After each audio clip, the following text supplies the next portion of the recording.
Hello दोस्तों, education of अंश परिवार की तरफ से सभी भाइयों बहनों को नमस्कार।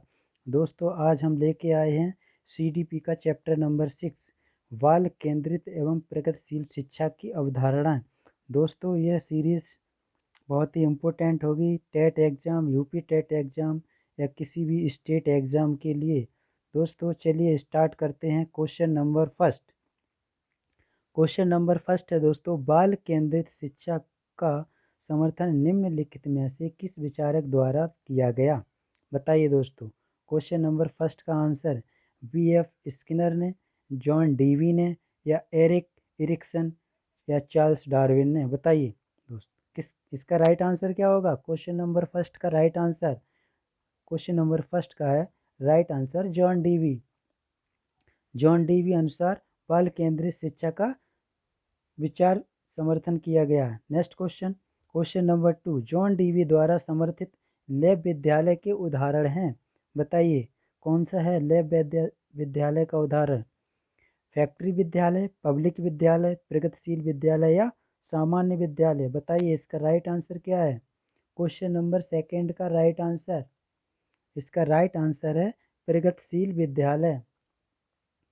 जॉन डीवी द्वारा लैब विद्यालय के उदाहरण हैं प्रगतिशील विद्यालय।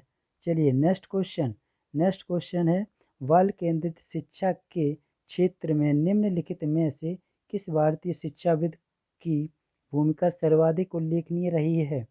बताइए, डॉक्टर अरविंद घोष या महात्मा गांधी, गिजुभाई या रविंद्रनाथ टैगोर। बताइए किसकी रही है मुख्य भूमिका? ये थर्ड नंबर है गिजुभाई। गिजुभाई द्वारा बाल केंद्रित शिक्षा के क्षेत्र में भारतीय शिक्षाविद की भूमिका सर्वाधिक उल्लेखनीय रही है। नेक्स्ट क्वेश्चन नंबर 4 दोस्तों, रिक्त स्थान शिक्षा के अंतर्गत पिछड़े हुए और मंदबुद्धि तथा प्रतिभाशाली बालकों के लिए शिक्षा का विशेष पाठ्यक्रम देने का प्रयास किया जाता है। बताइए किसके द्वारा? प्रगतिशील शिक्षा के द्वारा, नवीन शिक्षा की, या बाल केंद्रित शिक्षा, या सर्व शिक्षा के द्वारा? क्वेश्चन नंबर 4 का राइट आंसर बताइए। क्वेश्चन नंबर 4 का राइट आंसर है बाल केंद्रित शिक्षा के द्वारा। नेक्स्ट क्वेश्चन नंबर 5, बाल केंद्रित शिक्षा एक बाल केंद्रित कक्षा में बच्चे सामान्यतः सीखते हैं। बताइए क्या सीखते हैं? वैयक्तिक और सामूहिक दोनों रूपों में, समूहों में, या मुख्य रूप से शिक्षक से, या वैयक्तिक रूप से। बताइए क्वेश्चन नंबर 5 का राइट आंसर, इसका राइट आंसर है बाल केंद्रित कक्षा में बालक वैयक्तिक और सामूहिक रूप दोनों रूपों में सीखते हैं। नेक्स्ट क्वेश्चन नंबर 6, प्रगतिशील शिक्षा के अंतर्गत शिक्षा के किन दो तत्वों को विशेष महत्व माना गया है? बताइए किन दो तत्वों का विशेष महत्व माना गया है? रुचि और प्रयास, आवश्यकता एवं अभिप्रेरणा, व्यक्ति भिन्नता एवं रुचि, या उपरोक्त में से कोई नहीं। बताइए क्वेश्चन नंबर 6 का राइट आंसर, क्वेश्चन नंबर 6 का राइट आंसर है रुचि और प्रयास को प्रगतिशील शिक्षा के अंतर्गत विशेष महत्वपूर्ण माना गया है। Next question number 7, question number 7 है दोस्तों, वर्तमान समय में बाल केंद्रित शिक्षा पर जोर दिया जाता है। निम्नलिखित में से कौन सी बाल केंद्रित शिक्षा की विशेषता नहीं है? बताइए दोस्तों, इसमें बताना है कौन सी बाल केंद्रित शिक्षा की विशेषता नहीं है। फर्स्ट पॉइंट है बालक के सर्वांगीण विकास पर जोर दिया जाता, ये तो है बाल केंद्रित शिक्षा के अनुसार विशेषता है ये। बालक के मनोविज्ञान को समझना, या फिर बालक को केवल तथ्यात्मक ज्ञान से अवगत कराने पर जोर दिया जाता है, या फिर बालक के मनोवैज्ञानिक को समझते हुए उसकी समस्याओं को दूर करना। बताइए इसका राइट आंसर क्या होगा दोस्तों? क्वेश्चन नंबर 7 का राइट आंसर बताइए। इसका राइट आंसर होगा थर्ड नंबर, बालक को केवल तथ्यात्मक ज्ञान से अवगत कराने पर जोर नहीं दिया जाता है इसमें। नेक्स्ट क्वेश्चन, बाल केंद्रित शिक्षा में ये थर्ड पॉइंट सही नहीं होगा। अगला क्वेश्चन नंबर 8, बाल केंद्रित शिक्षा को व्यवहार में लाने वाले शिक्षक के लिए निम्नलिखित में से किसकी जानकारी रखना अधिक आवश्यक है? बताइए। बाल केंद्रित शिक्षा में व्यवहार में लाने वाले शिक्षक के लिए निम्नलिखित में से किसकी जानकारी रखना आवश्यक है? बताइए। फर्स्ट पॉइंट है, शिक्षक के लिए बालक के व्यवहार के मूल आधारों के बारे में जानने से अधिक आवश्यक है कि वह उसके परिवार के बारे में जाने। सेकंड पॉइंट, शिक्षक केवल बालक की रुचियों को जाने। या फिर थर्ड पॉइंट है, शिक्षक को बालक के बारे में भले ही कुछ जानकारी न हो किंतु उसके परिवार की आर्थिक स्थिति के बारे में उसे अवश्य पता होना चाहिए। फोर्थ पॉइंट है, बालक के संबंध में शिक्षक को उसके व्यवहार के मूल आधारों, आवश्यकताओं, मानसिक स्तर, रुचियों, योग्यताओं, व्यक्तित्व इत्यादि का विस्तृत ज्ञान होना चाहिए। बताइए। क्वेश्चन नंबर 8 का राइट आंसर दोस्तों होगा 4 नंबर, क्योंकि अध्यापक को बालक के संबंध में शिक्षक को क्या क्या पता होना चाहिए? उसके व्यवहार के मूल आधारों, आवश्यकताओं, मानसिक स्तर, रुचियों, योग्यताओं और व्यक्तित्व आदि की विस्तृत ज्ञान होना चाहिए। Next question number 9। चलिए दोस्तों, बाल केंद्रित शिक्षा के पाठ्यक्रम के संदर्भ में निम्नलिखित में से कौन सा कथन सही नहीं है? बताइए। कौन सा कथन सही नहीं है? पाठ्यक्रम का विकास व्यक्तिगत भिन्नताओं, प्रेरणाओं, मूल्यों एवं सीखने के सिद्धांतों के मनोवैज्ञानिक ज्ञान के आधार पर किया जाना चाहिए। या फिर पाठ्यक्रम बनाने में शिक्षक यह ध्यान रखता है कि शिक्षार्थी की ओर समाज की क्या आवश्यकताएं हैं और सीखने की कौन सी क्रियाएं में से ये आवश्यकताएं सर्वोत्तम रूप से पूर्ण हो सकती हैं। थर्ड पॉइंट, पाठ्यक्रम बनाते समय शिक्षक की आवश्यकताओं एवं विद्यालय में उपलब्ध सुविधाओं का ध्यान रखना चाहिए। या नेक्स्ट पॉइंट है, क्रियात्मक होने के लिए प्रत्येक पाठ्यक्रम एक सुनिश्चित मनोवैज्ञानिक आधार पर स्थापित हो। बताइए दोस्तों, इसका राइट आंसर क्या होगा? दोस्तों, इसका राइट आंसर होगा थर्ड नंबर सही होगा। इसका राइट आंसर क्या होगा? राइट आंसर, पाठ्यक्रम बनाते समय शिक्षक की आवश्यकताओं एवं विद्यालय में उपलब्ध सुविधाओं पर ध्यान रखा जाना चाहिए। नेक्स्ट क्वेश्चन दोस्तों, क्वेश्चन नंबर 10, प्रोजेक्ट प्रणाली का प्रयोग किस शिक्षा पद्धति के अंतर्गत किया जाता है? बताइए। पारंपरिक शिक्षा, प्रगतिशील शिक्षा, वैदिक शिक्षा या इनमें से कोई नहीं? क्वेश्चन नंबर 10 का राइट आंसर बताइए, क्या होगा? क्वेश्चन नंबर 10 का राइट आंसर होगा प्रगतिशील शिक्षा। प्रोजेक्ट प्रणाली का प्रयोग शिक्षा पद्धति के अंतर्गत प्रगतिशील शिक्षा आती है। नेक्स्ट क्वेश्चन नंबर 11, प्रगतिशील शिक्षा के अंतर्गत निम्नलिखित में से किस बात का ध्यान रखा जाता है? बताइए। किस बात का ध्यान रखा जाता है प्रगतिशील शिक्षा में? इसमें शिक्षण विधि को अधिक व्यवहारिक करने पर जोर दिया जाता है। इसमें सिद्धांतों के रटने पर जोर दिया जाता है। इसमें बालक की प्रगति के लिए सैद्धांतिक शिक्षा दी जाती है।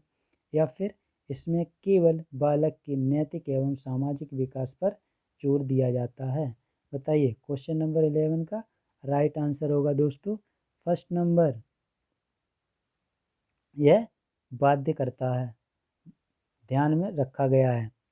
इसमें शिक्षण विधि को अधिक व्यवहारिक करने पर जोर दिया गया है प्रगतिशील शिक्षा के अंतर्गत। नेक्स्ट क्वेश्चन नंबर 12, बालकों को प्रेरित करने के लिए उन्होंने महापुरुषों की जीवनी, प्रेरणादायी नाटक एवं उत्कृष्ट वैज्ञानिकों इत्यादि के बारे में बताना चाहिए। यह किस सिद्धांत के अंतर्गत आता है? बताइए। फर्स्ट ऑप्शन है प्रेरित प्रेरणा का सिद्धांत, लोकतांत्रिक सिद्धांत या सर्वांगीण विकास का सिद्धांत या चयन का सिद्धांत। क्वेश्चन नंबर 12 का राइट आंसर बताइए दोस्तों। क्वेश्चन नंबर 12 का राइट आंसर होगा, क्या होगा राइट आंसर?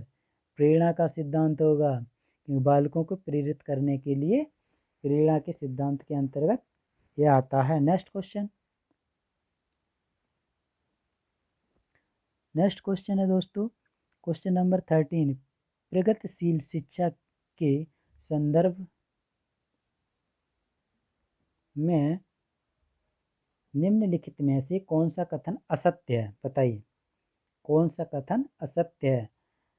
फर्स्ट पॉइंट है, प्रगतिशील शिक्षा के अंतर्गत अनुशासन बनाए रखने के लिए बालक की स्वाभाविक प्रवृत्तियों को कुंठित करना अनुचित माना जाता है।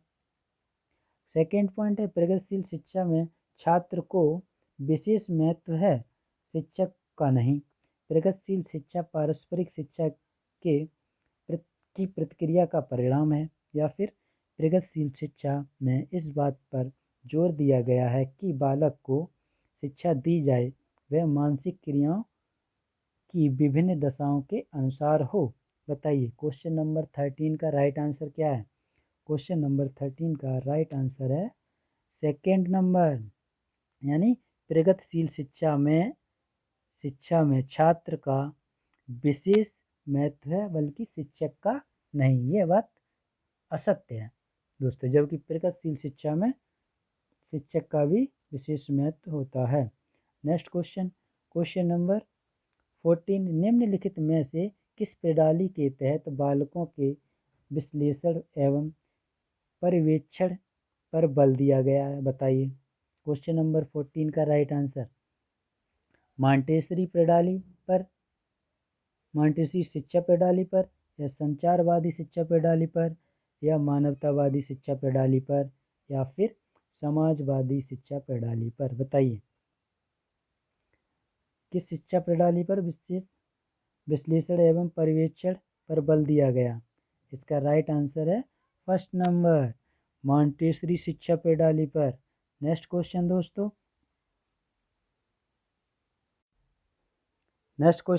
क्वेश्चन नंबर 15, बच्चों में आलोचनात्मक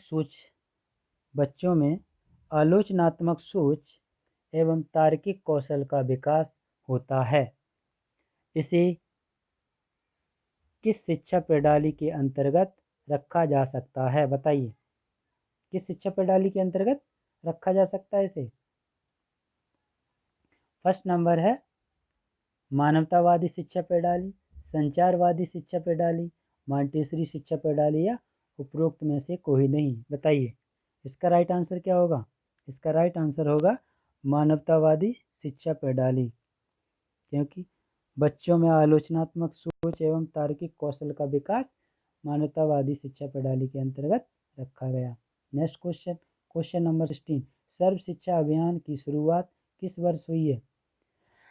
सॉरी, बताइए सर्व शिक्षा अभियान की शुरुआत किस वर्ष हुई है? फर्स्ट पॉइंट है 2000, सन 2000 से सन 2001 में, 2000 से 2004 में, या 2000 से लेके 2005 या 2004 से 2005? बताइए इसका राइट आंसर क्या है? क्वेश्चन नंबर 16 का राइट आंसर है फर्स्ट नंबर, सन 2000 से 2001 में रखी गई है, शुरुआत की गई है सर्व शिक्षा अभियान की। नेक्स्ट क्वेश्चन नंबर 17, निःशुल्क एवं अनिवार्य शिक्षा का अधिकार अधिनियम 2009 अनिवार्य शब्द का अर्थ है? बताइए इसका क्या अर्थ है अनिवार्य शब्द का? यानी दंडात्मक कार्य से बचने के लिए अपने बच्चों को विद्यालय भेजने के लिए अभिभावकों पर अनिवार्य रूप से जोर डाला गया है, या अनिवार्य शिक्षा सतत परीक्षण के माध्यम से प्रदान की जाएगी, या फिर केंद्र सरकार दाखिले, उपस्थिति और प्रारंभिक शिक्षा की पूर्णता को सुनिश्चित करेगी। फोर्थ पॉइंट है उच्च सरकारें दाखिले, उपस्थिति और प्रारंभिक शिक्षा की पूर्णता को सुनिश्चित करेगी। बताइए इसका राइट आंसर क्या होगा? क्वेश्चन नंबर 17 का राइट आंसर, इसका राइट आंसर है 4 नंबर, यानी उचित सरकारें दाखिले, उपस्थिति और प्रारंभिक शिक्षा की पूर्णता को सुनिश्चित करेगी। नेक्स्ट क्वेश्चन, क्वेश्चन नंबर 18, शिक्षा का अधिकार अधिनियम 2009 के क्रियान्वयन के बाद कक्षा कक्ष आयु के अनुसार अधिक समझाती हैं या आयु के अनुसार अधिक विषम जाती हैं। थर्ड पॉइंट है अप्रभावित हैं क्योंकि शिक्षा का अधिकार विद्यालय में कक्षा की औसत आयु को प्रभावित नहीं करता या जेंडर के अनुसार अधिक समझाती हैं। बताइए क्वेश्चन नंबर 18 का राइट आंसर। क्वेश्चन नंबर 18 का राइट आंसर है आयु के अनुसार अधिक समझाती हैं शिक्षा के अधिकार अधिनियम के तहत। नेक्स्ट क्वेश्चन, क्वेश्चन नंबर 19, बाल केंद्रित शिक्षा के लिए निम्नलिखित में से कौन सा कारक आधार है? बताइए कौन सा कारक आधार है बाल केंद्रित शिक्षा के लिए? वैयक्तिक अंतर, बाल अधिकार या बच्चों को की निःशुल्क एवं अनिवार्य शिक्षा का अधिकार अधिनियम 2009 या सभी बच्चे के लिए सभी संदर्भों में समान होते हैं? बताइए इसका राइट आंसर। राइट आंसर है थर्ड नंबर, शिक्षा का अधिकार अधिनियम यानी बच्चों की निःशुल्क और अनिवार्य शिक्षा का अधिकार अधिनियम 2009। ये क्या है? बाल केंद्रित शिक्षा के लिए आधार है ये। नेक्स्ट क्वेश्चन, क्वेश्चन नंबर 20, प्राथमिक स्तर पर एक शिक्षक में निम्न में से किसे सबसे महत्वपूर्ण विशेषता मानना चाहिए? बताइए पढ़ाने की उत्सुकता या फिर धैर्य और दृढ़ता या शिक्षण पद्धतियों और विषयों के ज्ञान में दक्षता या अति मानक भाषा में पढ़ाने में दक्षता। बताइए क्वेश्चन नंबर 20 का आंसर क्या होगा? क्वेश्चन नंबर 20 का आंसर होगा धैर्य और दृढ़ता, यानी प्राथमिक स्तर पर एक शिक्षक में धैर्य और दृढ़ता का विशेष महत्वपूर्ण मानना चाहिए। नेक्स्ट क्वेश्चन, क्वेश्चन नंबर 21, शिक्षण से अधिगम पर बल देने वाला परिवर्तन हो सकता है? बताइए। फर्स्ट पॉइंट, परीक्षा परिणामों पर केंद्रित होकर, बाल केंद्रित शिक्षा पद्धति अपनाकर, या फिर रटने को प्रोत्साहित करके, या अग्र शिक्षण की तकनीक अपनाकर। क्या होगा इसका राइट आंसर? क्वेश्चन नंबर 21 का राइट आंसर होगा सेकेंड, बाल केंद्रित शिक्षा पद्धति अपनाकर, यानी शिक्षण अधिगम पर बल देने वाला परिवर्तन हो सकता है। नेक्स्ट क्वेश्चन, क्वेश्चन नंबर 22, निम्नलिखित में से कौन सी गतिशील शिक्षा की विशेषता है? बताइए कौन सी प्रगतिशील शिक्षा के लिए शिक्षा की विशेषता है? बताइए। फर्स्ट पॉइंट है समय सारणी और बैठने की व्यवस्था में लचीलापन, या फिर केवल प्रस्तावित पाठ्य पुस्तकों पर आधारित अनुदेशन, या परीक्षाओं में अच्छे अंक प्राप्त करने पर बल, या बार बार ली जाने वाली परीक्षाएं। बताइए निम्नलिखित में से कौन सी प्रगतिशील शिक्षा की विशेषता है? इसका राइट आंसर क्या होगा दोस्तों? 22 नंबर का राइट आंसर। इसका राइट आंसर है समय सारणी और बैठने की व्यवस्था में लचीलापन होना चाहिए। नेक्स्ट क्वेश्चन, क्वेश्चन नंबर है दोस्तों 23, यानी केंद्रीय माध्यमिक शिक्षा बोर्ड यानी CBSE द्वारा अपनाए गए प्रगतिशील शिक्षा के प्रतिमान में बच्चों का समाजीकरण जिस प्रकार से किया जाता है उसके अपेक्षा की जा सकती है कि उससे के अपेक्षा की जा सकती है कि फर्स्ट पॉइंट है ये समय नष्ट करने वाली सामाजिक आदतों या प्राकृतिक का त्याग करें तथा नीचे सीखने की किस प्रकार अच्छी श्रेणियों पाई जा सकती हैं। नेक्स्ट पॉइंट है वे सामूहिक कार्य में सक्रिय भागीदारिता का निर्वाह करें तथा सामाजिक कौशल सीखें। थर्ड पॉइंट है वे बिना प्रश्न उठाए समाज के नियमों विनियमों का अनुपालन करने के लिए तैयार हो सकें।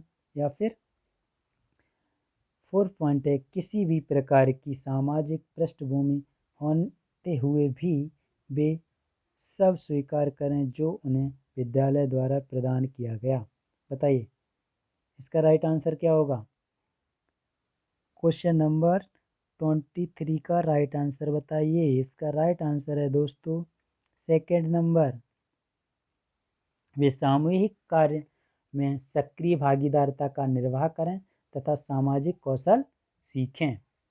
Next question, question number 42।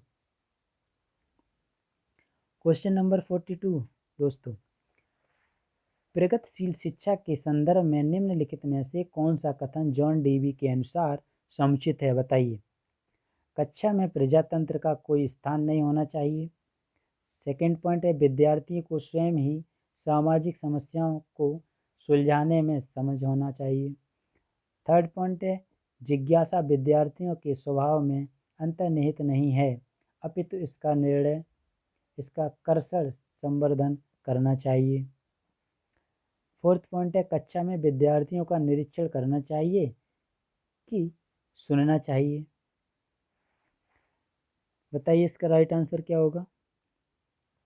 24 का राइट आंसर, 24 का राइट आंसर होगा सेकंड नंबर, यानी विद्यार्थियों को स्वयं ही सामाजिक समस्याओं को सुलझाने में सक्षम होना चाहिए। नेक्स्ट क्वेश्चन, जॉन डीवी के अनुसार यह सही है प्रगतिशील शिक्षा के संदर्भ में। नेक्स्ट क्वेश्चन 25 नंबर, बच्चों में ज्ञान की रचना करके और अर्थ का निर्माण करने की क्षमता होना किस परिप्रेक्ष्य में एक शिक्षक की भूमिका है। बताइए। संप्रेषण और व्याख्या की, सुगमकर्ता की, निर्देशन की, या फिर तालमेल बैठाने की। 25 नंबर का राइट आंसर बताइए दोस्तों। क्वेश्चन नंबर 25 का राइट आंसर, इसका राइट आंसर है दोस्तों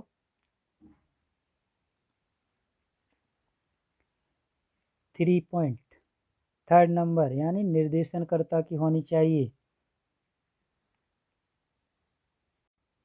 नेक्स्ट क्वेश्चन दोस्तों 26 नंबर, बाल केंद्रित शिक्षा में शामिल हैं। बताइए दोस्तों क्या क्या शामिल हैं। फर्स्ट नंबर है बच्चों का एक कोने में बैठना या प्रतिबंधित परिवेश में अधिगम। थर्ड पॉइंट है वे गतिविधियां जिनमें खेल शामिल नहीं होते हैं या फिर बच्चों के लिए हस्तपरक गतिविधियां। बताइए 26 नंबर का आंसर, 26 नंबर का आंसर है दोस्तों बच्चों में के लिए हस्तपरक गतिविधियां बाल केंद्रित शिक्षा में शामिल होनी चाहिए। क्वेश्चन नंबर 27, निम्नलिखित में से कौन सी स्थिति बाल केंद्रित कक्ष को प्रदर्शित कर रही है। बताइए। क्वेश्चन नंबर 27 का फर्स्ट ऑप्शन है एक कक्षा जिसमें शिक्षिका नोट लिखा देती है और शिक्षार्थियों से उन्हें याद करने को कहा जाता है। सेकंड पॉइंट, एक कक्षा जिसमें पाठ्य पुस्तक एकमात्र संसाधन होता है जिसका संदर्भ शिक्षिका देती है। नेक्स्ट थर्ड पॉइंट है दोस्तों एक कक्षा जिसमें शिक्षार्थी समूहों में बैठे हैं और शिक्षिका बारी बारी से प्रत्येक समूह में जा रही है। नेक्स्ट, प्रत्येक कक्षा जिसमें शिक्षार्थियों का व्यवहार शिक्षिका द्वारा दिए जाने वाले पुरस्कार और दंड से संचालित होता है। बताइए इसका राइट आंसर क्या होगा दोस्तों। इसका राइट आंसर होगा थर्ड नंबर, एक कक्षा जिसमें शिक्षार्थी समूह में बैठे हैं और शिक्षिका बारी बारी से प्रत्येक समूह में जाती है। नेक्स्ट क्वेश्चन दोस्तों, क्वेश्चन नंबर 28, बाल केंद्रित शिक्षा शास्त्र का अर्थ है। बताइए। बाल केंद्रित शिक्षा शास्त्र का अर्थ है, फर्स्ट पॉइंट है बच्चों को नैतिक शिक्षा देना या बच्चों को शिक्षक का अनुगमन और अनुकरण करने के लिए कहना या बच्चों की अभिव्यक्ति और उनकी सक्रिय भागीदारी को महत्व देना या बच्चों को पूर्ण रूप से स्वतंत्रता देना। बताइए इसका राइट आंसर क्या होगा। इसका राइट आंसर होगा थर्ड नंबर दोस्तों, बच्चों की अभिव्यक्ति और उनकी सक्रिय भागीदारी को महत्व देना। Next point, question number next question है किसी प्रगतिशील कक्षा की व्यवस्था में शिक्षक एक ऐसे वातावरण को उपलब्ध कराकर अधिगम को सुगम बनाता है जो फर्स्ट पॉइंट है नियामक है, समावेशन और हतोत्साहित करता है, या आवृत्ति को बढ़ावा देता है, खोज को प्रोत्साहन देता है। बताइए क्वेश्चन नंबर 29 का राइट आंसर क्या है दोस्तों? क्वेश्चन नंबर 29 का राइट आंसर है आवृत्ति को बढ़ावा देता है। यानी प्रगतिशील कक्षा की व्यवस्था में शिक्षक को ऐसा वातावरण उपलब्ध कराना चाहिए। नेक्स्ट क्वेश्चन, क्वेश्चन नंबर 30 दोस्तों, ये हमारी आज की सीरीज का लास्ट क्वेश्चन है दोस्तों। सब पढ़ें का नारा किसने दिया? बताइए किसके द्वारा दिया गया? सर्व शिक्षा अभियान के तहत, या डिजिटल इंडिया के तहत, स्वच्छ भारत अभियान के तहत, या फिर ऑपरेशन ब्लैक बोर्ड के तहत? बताइए इसका राइट आंसर क्या है? इसका राइट आंसर है सर्व शिक्षा अभियान के तहत यह नारा दिया गया, सब पढ़ें। दोस्तों अगर हमारा वीडियो आपको पसंद आ रहा है तो लाइक करें एंड शेयर करें और चैनल को सब्सक्राइब करें ताकि आने वाले वीडियो आपको मिलते रहें दोस्तों। अगर हमारे आपने पिछले वीडियो नहीं देखे हैं तो हम एजुकेशन ऑफ अंश चैनल पे, हमारे चैनल पे जाकर दोस्तों देख सकते हैं।